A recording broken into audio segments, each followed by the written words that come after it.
Ready to travel like a pro? Today, we're diving into must-know travel terms that will make your next adventure a breeze. Let's break down each term with examples and tips, so you'll feel prepared for every step of the journey. Let's get started. Itinerary. This is your detailed plan for your trip. Think of it as the roadmap of your journey. Your itinerary includes everything from flight times, hotel bookings, and activity schedules to specific locations you want to visit. For example, let's say you're flying from New York to Rome, with stops in Paris and Venice. Your itinerary would list all flights, hotels, and activities in each city so you can stay organized.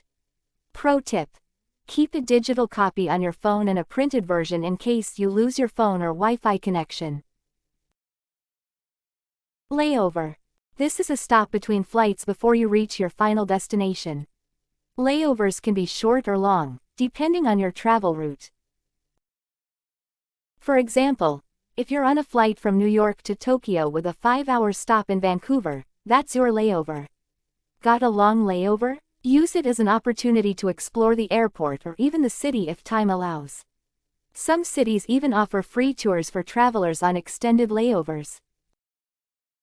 Customs is the checkpoint where your bags and items are checked for restricted items when you enter a new country.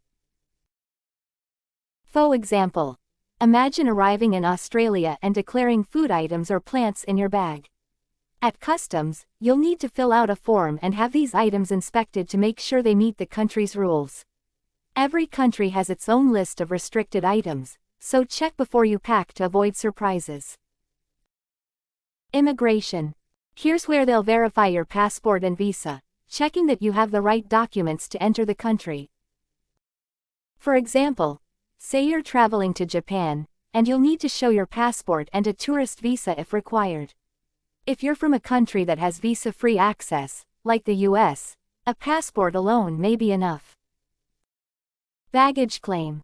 After you land, head to *baggage claim to pick up your checked bags. Just look for the sign that matches your flight number, and wait by the carousel. For example, say you're on flight 203, which arrived from London.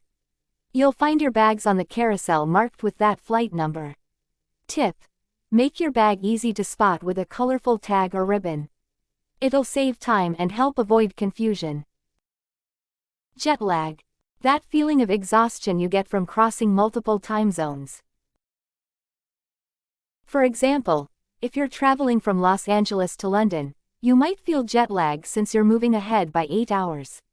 You might find yourself wide awake at 2 a.m. Boarding pass. This is your ticket to get on the plane. Without it, you won't be able to board. For example, you'll get a boarding pass at check-in, either as a digital version on your phone or a paper copy. Have it ready at the gate, along with your ID. Duty-free.